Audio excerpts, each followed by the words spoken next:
Құрметті достар, бүгін біз сіздермен психоневрологиялық ұйымның анықтамасын алып көретін боламыз. Ең алдымен әдеттегідей egov.kz порталына кіреміз. Кіру жолдарының ішінен өзіңізге ыңғайлысын таңдайсыз. Біз бүгін бір жолғы жасырын сөзбен кіріп көреміз. Ең алдымен өзіңіздің ЖСН-іңізді тересіз. Келесі жолға өзіңіздің ұялы телефоныңызды теру қажет. Жүйеге кіру үшін сіздің телефоныңызға арнайы код жіберілетін болады. Дәл осы кодты енгізіп, порталға кіреміз.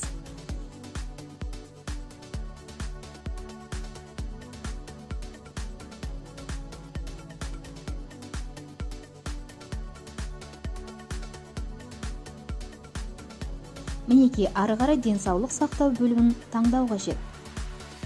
Оның ішінен психоневрологиялық ұйымнан анықтама беру сілтемесін басамыз. Және онлайн сұрау жасаймыз. Бірінші қадам қол қою және анықтама алу. Батырманы бассаңыз, екі жол арқылы қол қою ұсынылады. Бірі SMS құпия сөз және екіншісі ЭЦК. Кодты алу батырмасын бассаңыз, телефоныңызға арнайы нөмір келеді.